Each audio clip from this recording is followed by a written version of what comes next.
Hello and welcome to today's episode of The Rest is Football with Micah Richards, Alan Shearer and me, Gary Lineker. It's a Wednesday and that means we'll be answering the best of the questions you've sent in over the last week or so. Right then, let's get to your questions. I'm going to start straight in with the big one. Samuel Sniper, who deserves the Ballon d'Or this year? Ooh. I think that's a quick answer. Quick answer? Rodri. Yes, we all agree on Rodri, do we? Yeah. Oh yeah, I do. I mean, he won the. It's either going to be him or Declan Rice, one of the two. Look at Micah.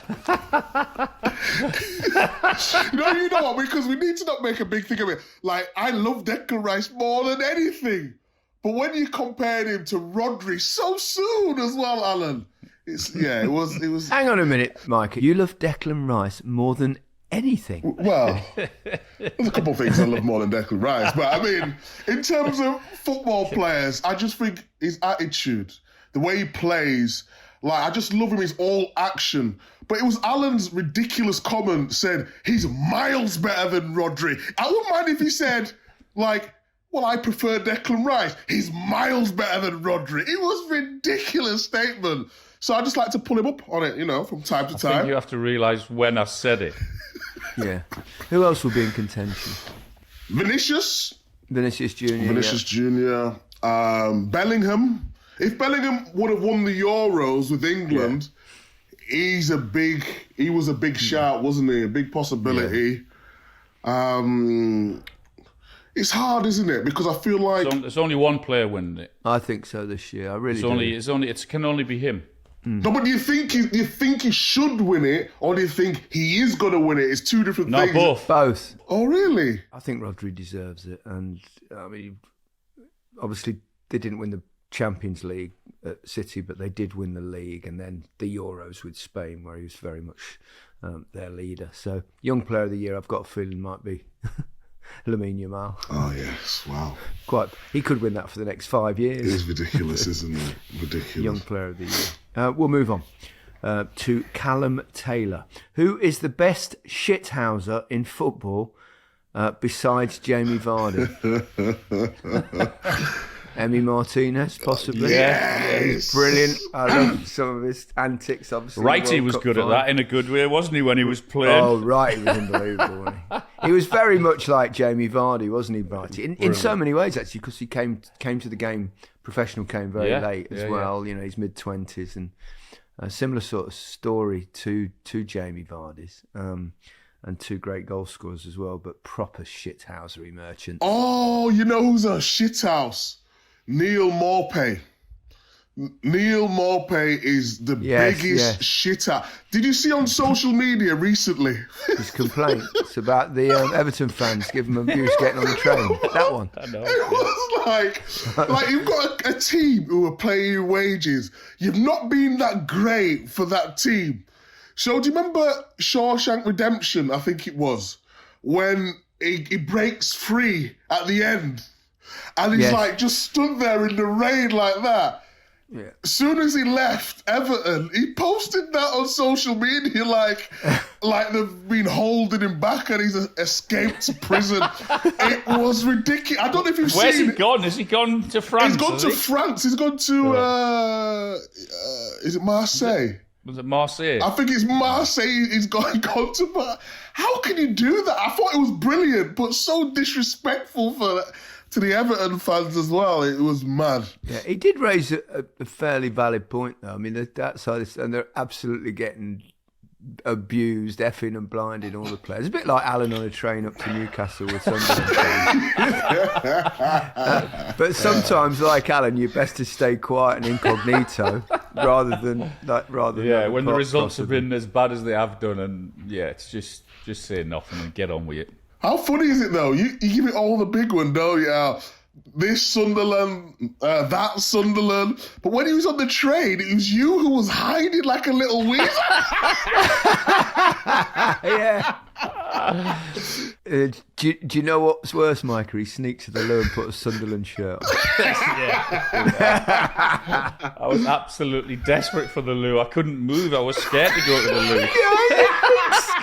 We all thought you were a big tough guy, Al. Exactly, yeah. Not in front of 100 Sunderland fans, no. Yeah, crikey.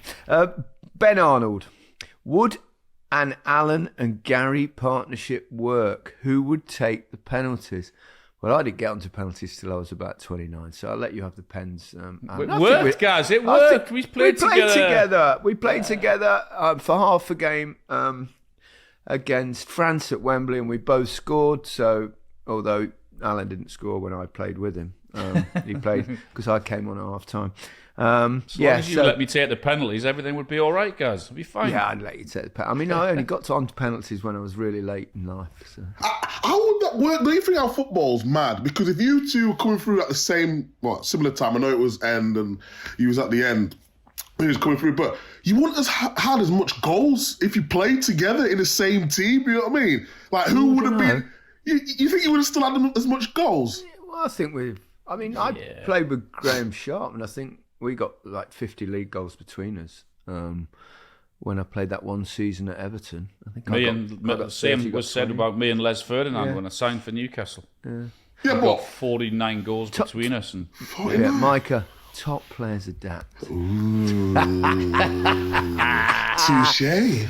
Would have been fine. And don't forget when Alan and me played, there was a lot of 4-4-2, so two strikers. It shifted now, hasn't it, to play more of three forwards. Yeah. Two slightly wide players and one in the middle. So in the old day, I think we'd have been all right.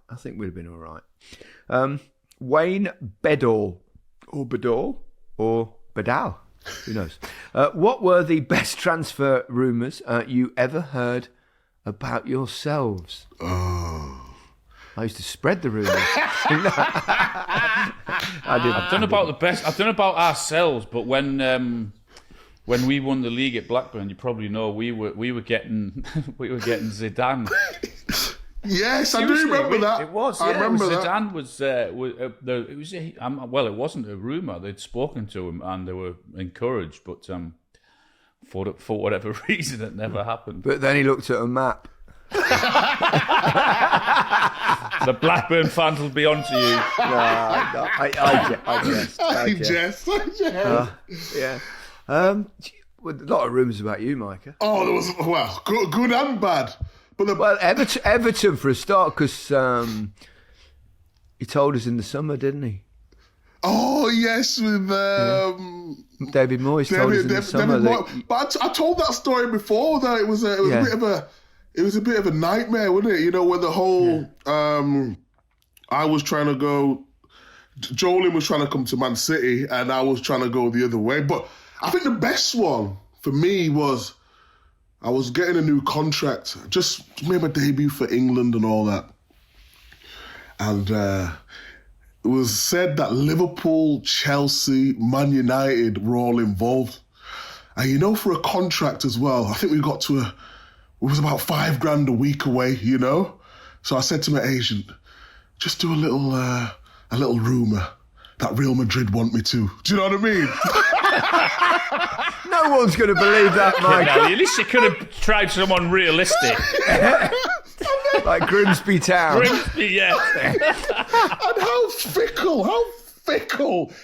Like the papers and all that, yeah.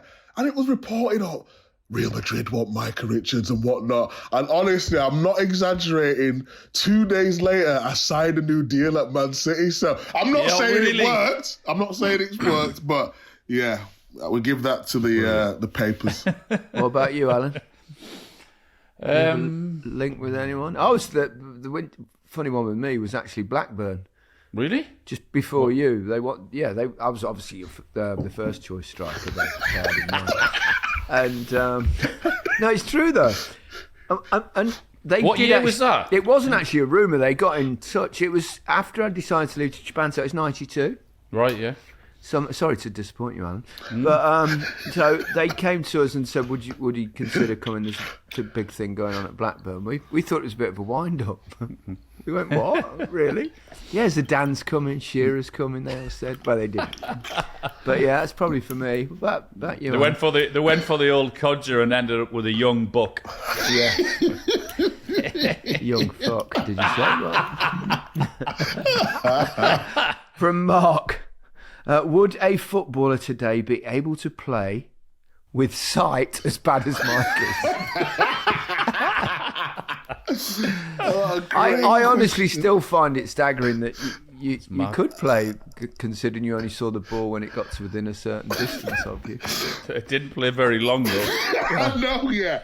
I could have had more longevity. You have to ask Joe Hart as well. Now that Joe Hart's at the BBC and whatnot, I'm not exaggerating at all. Joe used to say to me all the time, you just need to go to the opticians. You need to wear something. Why don't I must ask you, why didn't you? I don't, you know what it was? All jokes aside, is I got used to being able to play without seeing. What?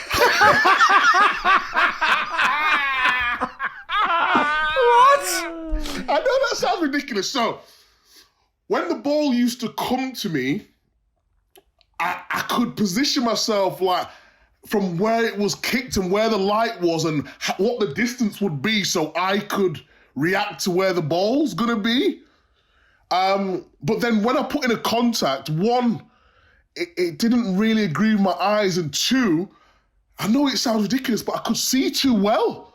I could see like the ball. I could see like the. You could see the ball in football. That's probably pretty useful, man. But it was just weird. You know when you take off your.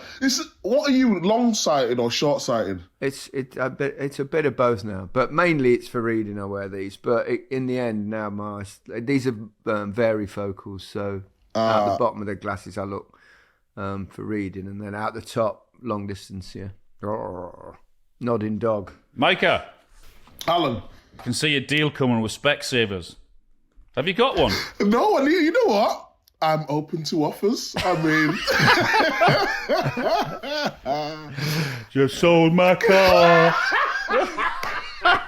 We buy any specs.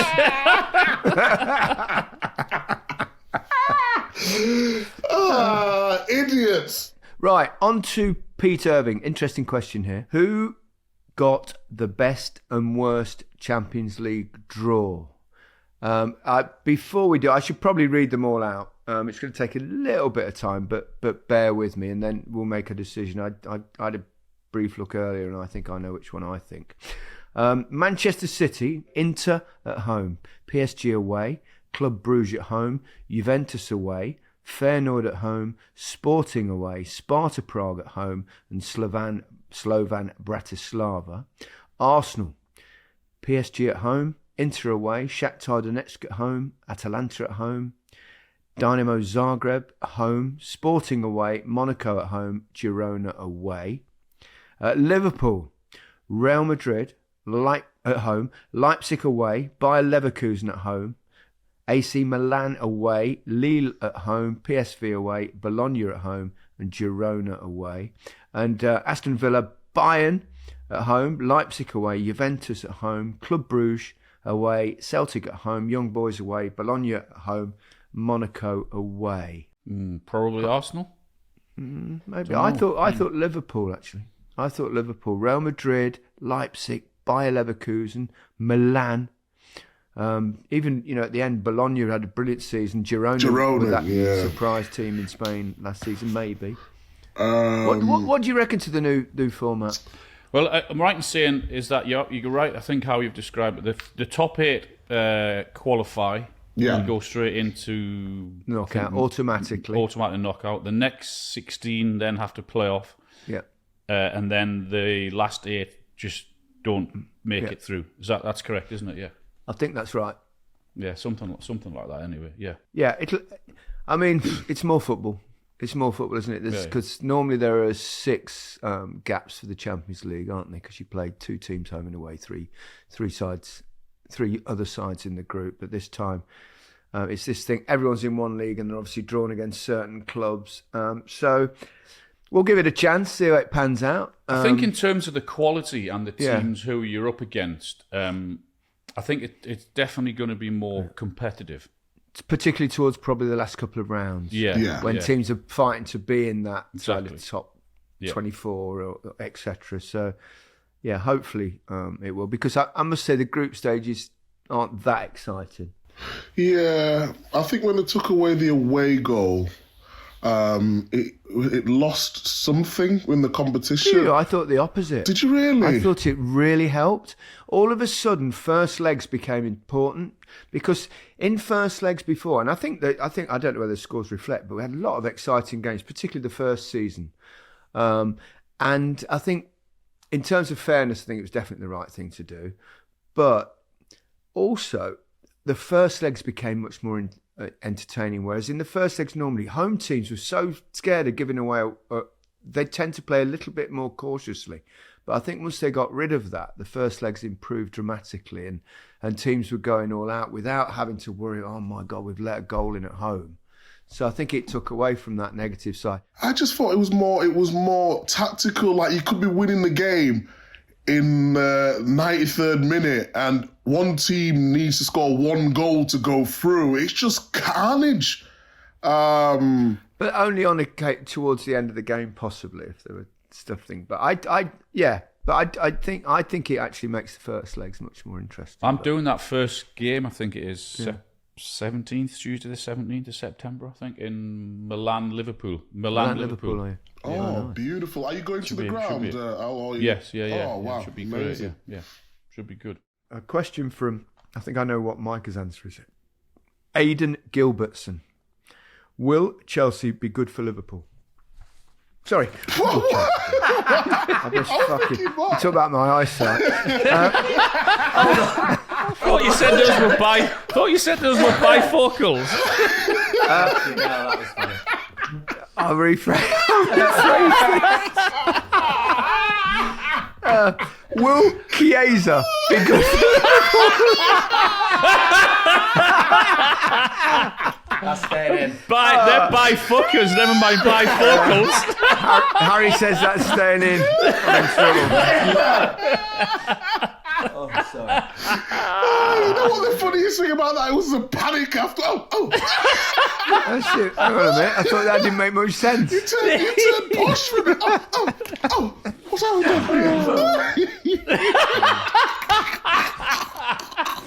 Oh, God help me. That has to stay in. I'll leave it in. I don't care. I'm just senility is ever creeping on me. Ever creeping closer. Oh, God. Yeah, so I know you like him, Micah. The only thing I would say, I saw a piece on it's James Horncastle, isn't it? It's a kind of Italian specialist journalist, and I think it was him who was. I saw on a clip on social media somewhere that he was saying he's not so sure. He said he had that amazing breakout season, and didn't he, around the Euros in 2021. And he had a fantastic season.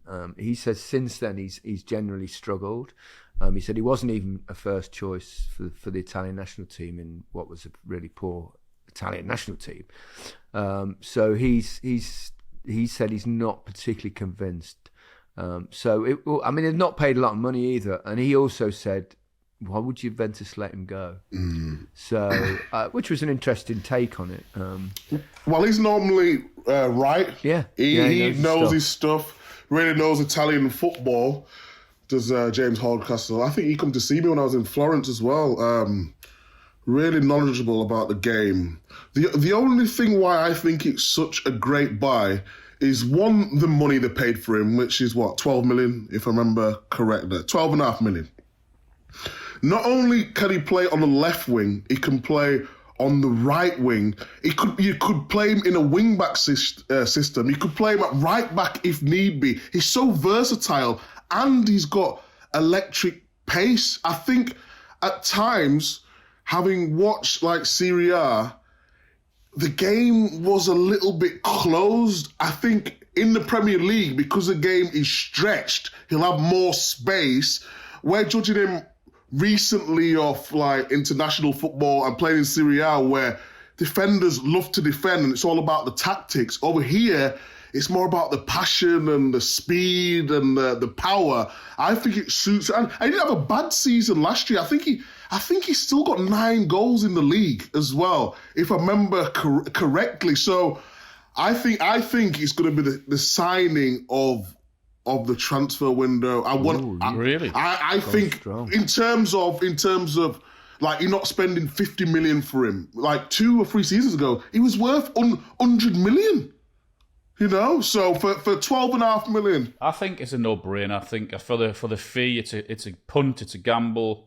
But if it's one that's without a doubt worth taking. If it works, great, and it looks amazing business. If it doesn't, then it's 12 million. In the grand scheme of things for clubs nowadays, that's nothing. So I think it's a great punt from Liverpool, if you like. Agreed. If they can get him fit, if they can get him right, then they've got a very, very good player. Let's move on. A question from Kieran Hurd. How do you think Rooney will get on at Argyle this season? It's not been a very good start. No. Lost again at the weekend, did they? Yes. Was it 1-0? 1-0 on the weekend? Lost 1-0 at the weekend. It's been a tough start. I mean, it's very difficult, isn't it, going to a club that obviously struggled in the Championship last season, avoided relegation. So I admire Wayne for taking that on. I think he obviously loves it, and he spoke about his passion for coaching and managing when we were with him at the Euros. I mean, he's such a great lad. And obviously, I mean, he knows his football inside out. I mean, he's such a wonderful talent. But, you know, managing's difficult, but I'm sure he'll give it his best shot. But it's kind of tough at that level unless, I mean, if you've got a bit of money to spend, a bit of extra, you know, a little bit more than the others in that league, then you've got a real chance. But otherwise, it's tough, isn't it, for anyone? It's tough. It's tough at the top when you're going in at that level when you've achieved what he has in the game.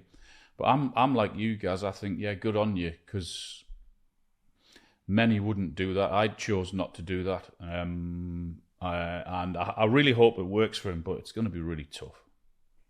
It's a tough leagues, tough jobs, tough to go into. Yeah, it's like. I admire him for doing it. I really, really hope he succeeds. Yeah, I wonder when someone with that much talent, that much ability, that much brilliance on the pitch, then he's trying to coach players that are nowhere near us. It must be quite exasperating for times. But didn't he also? I read that he bought his first player. Was it at Plymouth? I mean, he's been in there in jobs as well, hasn't he? And the jobs he's been in, it's always been that tough that they've never had anything. So for him to buy his first player only a few months ago, so that tells you how hard it's going to be. Yeah, we wish him well. Joseph Sadler. The reason your Match of the Day viewing figures are so high is because the mighty Ipswich Town are back in the big time. A tough start, but fancy us to start picking up some points now. What have you made of McKenna's men so far? Well, they got their first points at the weekend. I think Kieran McKenna's he's done an amazing job. I mean, they've gone double promotions, haven't they? Which it's a very, very difficult thing to do, and then to try and adapt him in the Premier League. They have supported him. They've spent a few quid, as promoted clubs have to do to stand any sort of chance to stay up. But I think that of the 3 promoted teams that I've watched so far, including my own club, Leicester, I think they look the most likely so far. Well, their season started last weekend, didn't it? Really, because the first 2. Yeah. I mean, Liverpool and City was like ridiculous, hard start for them. So, and they got their first point. So I agree with you in terms of what I've seen in the first 3 games. Despite who they've played against, I would give them the best chance of surviving. Yeah, a couple of years ago, I bumped into, not even that long ago, about 18 months ago, I went up to do an interview with Marcus Rashford pre-FA Cup final, not the previous cup final, the one before. And I bumped into Harry Maguire, and it was at the stage where Brendan Rodgers had left and Leicester had got relegated, and we were chatting about who might be the manager, and Harry said they should go for Kieran McKenna, which I believe they did actually, but he didn't. No, he didn't want to leave Ipswich, and he said, because he was at United, wasn't he? He said he's the best coach he'd ever worked for. Wow. Yeah. So you can see some of that. He's definitely got something, hasn't he? Well, you have to take back-to-back promotions. Fair play to him. Long may it continue. It's all, just quickly on Ipswich. It's always difficult to gauge. So when we're doing our predictions and all them sort of things, we're not putting them like in the bottom three just because we've not done our research. It's just the level between Championship and Premier League is so big. It's hard to gauge, but I've been excited by what they're doing so far this season, and yeah. 2 away games, both on the south coast, Brighton and Southampton. So it'll probably give us a slightly better picture of where they're progressing. Final question. Obviously, it's the all-important one. And I'm expecting some musical puns from one Alan Shearer here. Alfie Orrell asks, thoughts on the Oasis reunion? Will any of you be trying to get tickets? Surely Micah has a connection. Yes, have you, Meeks? Have you got? You must have. Get us in. We should have the rest is football kind of. We should get him on. We should get him on, actually. No. Yes, no. What about both of them? Get them both on. Well, I'm not sure they're singing together. I'm not sure they're speaking together. To be honest, no, I've not. I've asked about a ticket. I think closer to the time, you'd always be able to get a ticket. Well, there's always somebody who knows somebody who could get you in the back door, who you'll have to do a favour for. It might cost you a bit of money down the line or whatever it may be. But yeah, I'm looking forward to potentially. You should try and get him on then, Micah. Yeah? You could get one of the boys on. If you've got any pulling power, which you tell us you have. Ooh, I've got a lot of pulling power, just maybe not with them. Yeah. I was thinking if they need to try and sell tickets, they could come on, but I think they're doing all right for a bit of promotion. Dear. Oasis fan now? Yeah, I love the old songs. They're great. Oasis, absolutely, yeah. Favourite song though? Come on, guys. Don't Look Back in Anger. Gotta be, yeah. You want to give us a little snippet? No. Al's the singer. God, oh yeah, but he's... not at half 8 Don't in the morning. look back in anger. I heard you say yes. I think we better go before we do break out into a sing song because no one will want that. That's it for this week's episode of The Rest is Football. We'll be back on Friday. Goodbye from me. Goodbye from me. Goodbye from me.